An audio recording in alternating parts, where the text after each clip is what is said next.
Bonjour et bienvenue à une autre capsule de la foi en action des paroisses de Mascouche. Lors de la dernière capsule de nos 4 collègues qui sont Marina, Claude, Stéphane et Marcel-Marie, eh bien, ils ont abordé un thème qui est tout à fait à propos, tout à fait d'aujourd'hui, celui de la prière. Et ce qui est génial, c'est que on apprend en les écoutant qu'en effet, dans toutes les grandes pratiques spirituelles de ce monde, la prière existe.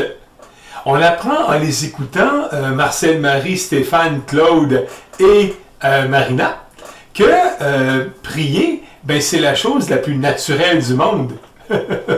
C'est quelque chose qu'on fait d'ailleurs depuis la nuit des temps.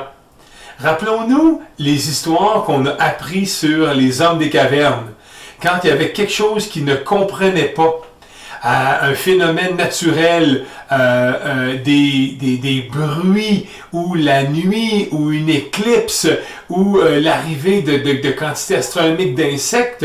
Bref, il y avait toutes sortes de phénomènes que les hommes des cavernes ne connaissaient pas, ils ne comprenaient pas, et d'une certaine façon, ils faisaient quelque chose pour s'activer, pour essayer de recevoir une grâce quelconque qui pourrait les protéger eux puis leur famille. Fait qu'imaginez, on remonte à la nuit des temps où l'homme de Cro-Magnon, l'homme de Néandertal, s'activait d'une façon quelconque pour obtenir quelque chose qui pourrait les sécuriser. Eh bien, ce qui est vraiment génial, c'est un peu ça le but de la prière. On a appris à prier depuis qu'on est tout petit, et c'est Marcel-Marie qui nous rappelait ça, qu'on a appris à prier par cœur. Et qu'à un moment donné, inévitablement, toutes ces paroles-là qui ont fait leur chemin à travers le par cœur qu'on a appris, eh bien, inévitablement, elles vont faire leur chemin. Donc, ces paroles-là vont faire leur chemin jusqu'à notre cœur. Et c'est ça qui devient intéressant en tant qu'être humain, c'est que une fois que la prière fait partie de notre cœur et qu'on les connaît par cœur, ben à ce moment-là, on peut les livrer en toute sincérité. On peut les livrer en toute transparence. Elles deviennent un véhicule universel qui peut, en quelque sorte, réconforter et rassurer. Et si on regarde au niveau du Tibet, il y a au Tibet, il y a aussi au Népal des peuples là-bas qui installent des drapeaux de prière partout. Et ces drapeaux de prière-là, eh bien, elles ont comme but on va inscrire dessus des paroles de prière, des paroles qui sont divines, des paroles qui sont bienveillantes, et ces drapeaux-là ont comme but de flotter dans le vent et d'amener partout sur la planète ces bonnes paroles. Donc, ces paroles bienveillantes, ces paroles qui sont bonnes, qui sont réconfortantes et rassurantes pour les êtres humains, eh bien, là-bas, au Tibet puis au Népal, on ne fait aucune différence envers quelle que soit la personne qui va le recevoir. Pour eux, tant que ces paroles-là bienveillantes circulent à travers la planète, mais ça va faire de notre monde un monde meilleur. On a appris aussi, en écoutant notre quatuor des paroisses de Mascouche, que prier, c'est parler à Dieu. C'est le fun, parce que parler à Dieu, c'est comme parler à un ami. Un ami qui est toujours là. Un ami qui nous écoute toujours. Puis, une des belles façons pour lui de nous répondre, eh bien, c'est lorsqu'on écoute, justement. Qu'on écoute avec son cœur, puis qu'on écoute aussi avec sa petite voix intérieure. Je vous donne un exemple qui nous arrive à tous, qui peut sembler banal et qui en même temps a un grand pouvoir. OK? Donc, on a tous déjà été pressés, vous et moi, dans notre vie. Alors, il faut quelque part là, qu'on arrive à quelque part, à un endroit précis à telle heure, puis là, on regarde notre montre, et puis on a le cœur qui débat, on embarque dans notre voiture, on met la clé de contact, on est certain que les enfants sont bien bouclés, il faut les laisser soit à la garderie ou à l'école, tu sais, ce genre de journée-là. Là. Puis là, on est pressé, puis on est déjà on est déjà à quelque part dans notre temps arrivé. Puis, bien sûr, on a prié, fort probablement le matin, pour qu'on ait une bonne journée. Pour que la journée, là, en quelque part, elle se déroule très bien. Puis là, on est tout énervé, puis on est dans le véhicule. Et tout à coup, dans cet énervement-là, on fait un peu d'empressement, puis on arrive à un feu de circulation, puis il est rouge. Puis là, finalement, il devient vert. Puis on tourne le coin de la rue, puis il y a un autre feu de circulation à 500 mètres plus loin. Lui aussi, il est rouge. Puis il y a 10 véhicules avec les freins allumés, là, donc les feux de arrière qui sont allumés, qui sont eux aussi rouges. Donc, il y a du rouge partout. Eh bien, je crois que c'est une façon pour Dieu de nous dire « Wow, ralentis un peu. Reviens au moment présent. Tout va arriver en temps opportun. Diminue ton empressement. » Et ces signes-là, ces lumières rouges-là qui s'allument un peu partout, eh bien, avec le temps, lorsqu'on prend le temps de les regarder, on peut vraiment croire qu'en quelque part, c'est un message qui nous ramène dans le là, ici, maintenant. Lorsqu'on parle aussi de prière, on a appris plutôt que c'est une façon d'être attentif à la présence de Dieu. Et puis si je me ramène à une des capsules qu'on a fait antérieurement, on parlait de Hug Mondino et de compter ses bénédictions. Mais d'être attentif à la présence de Dieu, c'est aussi une certaine façon pour nous d'en faire l'énumération de sa présence par les bénédictions qu'on va énumérer à quelque part dans la journée, où est-ce qu'on va rendre grâce, on va remercier. Donc, ça devient intéressant de voir qu'avec le temps, les prières font partie des êtres humains. Elles ont toujours été là et que, bien sûr, les gens qui croient en Dieu, puis qui s'adressent à son Fils qui est Jésus ou à sa mère qui est Marie, eh bien, ces paroles-là, en général, elles sont toujours bienveillantes, puis elles vont résonner et rayonner beaucoup plus grandes qu'on peut l'imaginer. Il y a un petit piège qu'il faut éviter, je crois, et c'est bien humblement que je vous partage ce piège. Je crois qu'il faut qu'on évite, en tant qu'être humain, de dire à Dieu que ta volonté soit faite, à condition que la mienne soit respectée. Ben oui, c'est ça. C'est humain, tout à fait humain. Et c'est correct de tourner la lampe de poche vers nous pour se mettre en lumière. C'est OK. On a le droit à nous aussi, à ces moments-là où les bonnes grâces vont se diriger vers nous. Il faut aussi, je crois, prier en toute bonne foi. Un peu comme une lettre qu'on met à la poste. Une fois qu'on a écrit la lettre, qu'on l'a mis dans une enveloppe, qu'on l'a timbrée, on l'a bien adressée, il y a une adresse de retour, on la met dans la boîte aux lettres, puis on oublie, on passe à autre chose. Eh bien, pourquoi? Parce qu'on a confiance que cette lettre-là va se diriger dans la bonne direction, puis qu'elle va arriver au destinataire. Une prière, c'est un peu ça. On s'adresse à quelque chose qui est plus grand que nous, qui est à nos yeux divin, donc une source aimante qui est là pour nous. Donc, on adresse nos paroles à eux, ces divinités-là, ou ces gens divins-là, que je devrais dire. Et une fois qu'on a lancé cette prière-là, eh bien, il faut être confiant qu'elle va arriver. D'ailleurs, vous et moi, on est des millions d'êtres humains à conduire. Puis avez-vous remarqué comment on a confiance quand on conduit? Sur la route, là, on est souvent à 50, 60, 80, 100 km/h. Et ce qui nous sépare de l'autre véhicule à côté, c'est une simple ligne qui est peinturée sur l'asphalte. Soit elle est pleine, ou soit elle est pointillée, soit elle est double. Elle est blanche ou elle est jaune. Mais une simple ligne peinturée sur l'asphalte va nous donner la confiance que tout va bien aller. Alors, c'est avec cette même confiance, cette même bonne humeur, cette même bienveillance qu'on peut adresser nos paroles de prière à Dieu, à Jésus ou à la Vierge Marie. Ça devient vraiment génial. Puis, Comme prof, j'ai toujours aimé raconter des histoires à mes élèves, des anecdotes, des phares sur lesquels ils peuvent se guider. Ça fait partie de mes plaisirs à moi. Puis une histoire que j'ai grandement aimée, que vous connaissez, on retrouve cette histoire-là sur le site 365histoire.com. Donc 365 pour 365 histoires, une par jour durant tout un an. Alors 365histoire.com, on retrouve l'histoire, c'est la 192e, je crois. Les pas dans le sable. Ce fameux jeune homme qui marche seul sur la plage, puis qui se remémore toute son existence avec la présence de Dieu. Ah, puis là, il se rappelle qu'à un certain temps, lui puis Dieu étaient comme ça, là. Il marchait côte à côte et puis tout était beau. Puis dans le sable, d'ailleurs, là, pour montrer que la présence de Dieu était bel et bien là, il y avait 2 séries de pas. Puis il était capable de voir ça.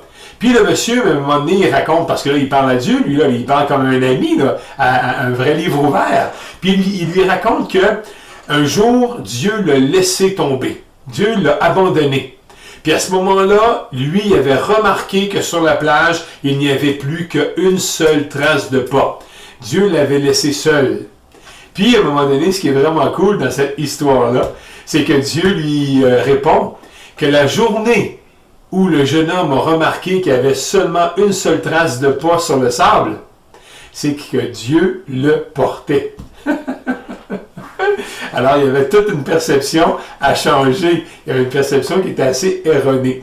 Donc, dans ce site-là, 365histoire.com, on retrouve plusieurs belles histoires qui peuvent nous porter, qui peuvent nous bercer.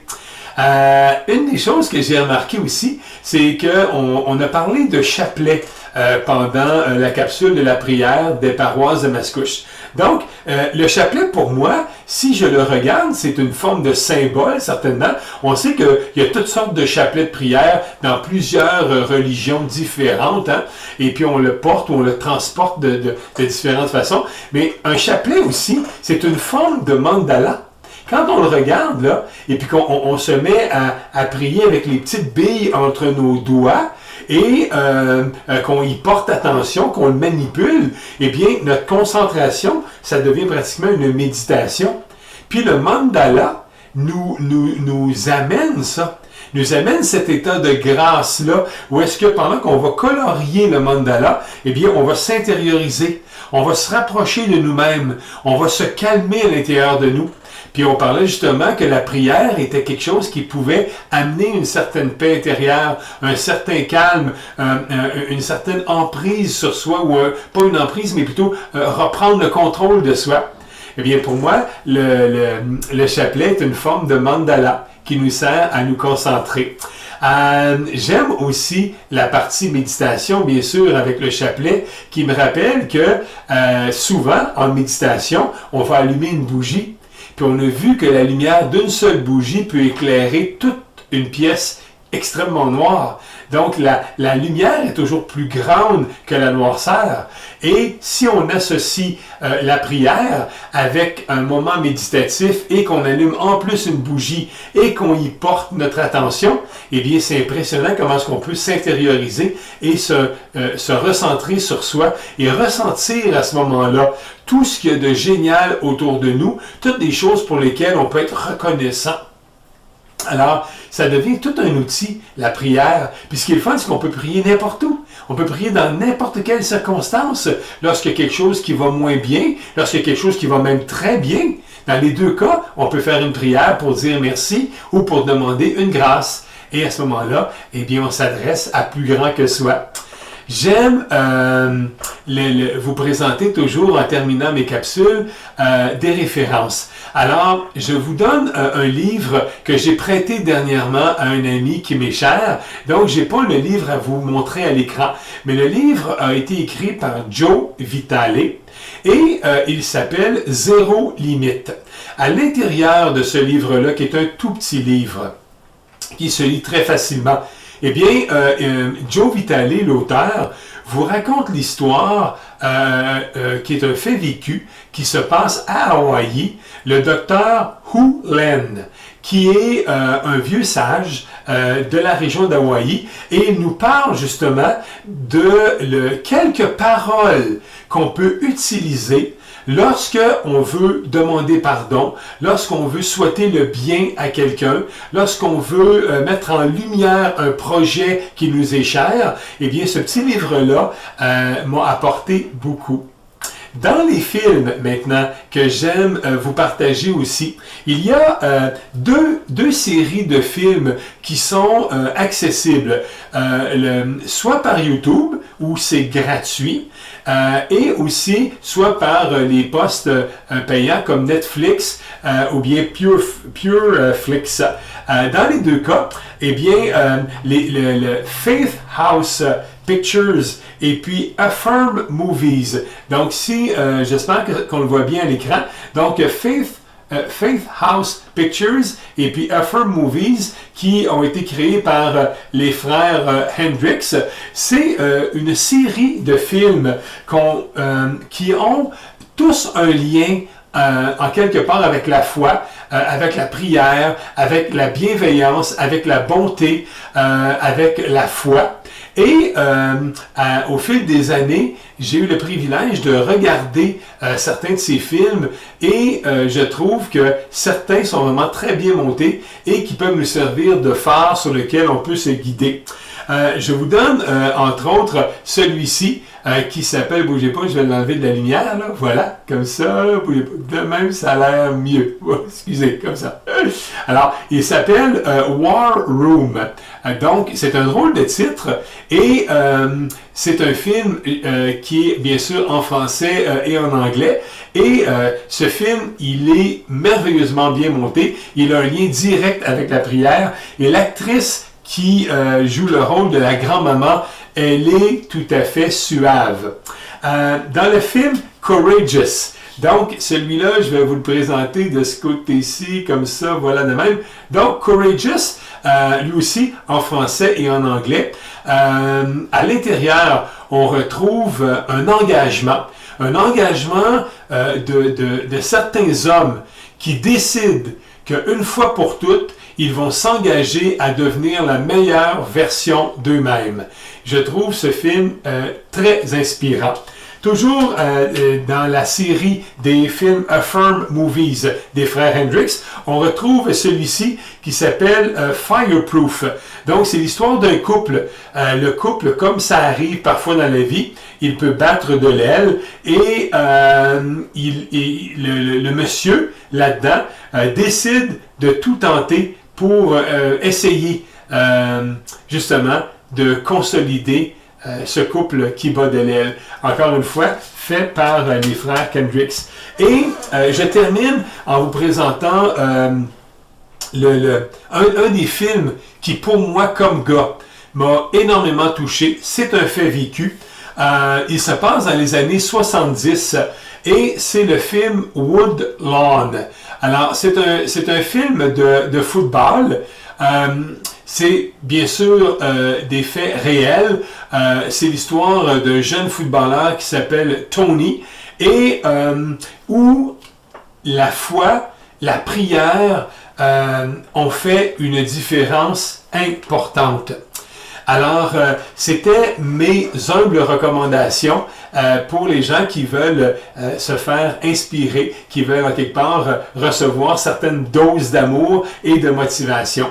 Puis, en terminant, j'ai appris avec le temps que c'est important pour nous, les êtres humains, de mettre en lumière toute l'énergie bienveillante qui nous habite. On est né pour justement rayonner. On est né pour être heureux. On est né pour mettre de l'air en dessous des ailes des gens. Nous sommes nés pour justement s'aimer les uns les autres et pour être capable de reconnaître autrui dans tout ce qu'il est de beau. Et pour ça, ben, je vous invite à aller voir le poème, excusez-moi, je cherchais mes mots là, le poème de Marianne Williamson, qui s'appelle « Notre peur la plus profonde ».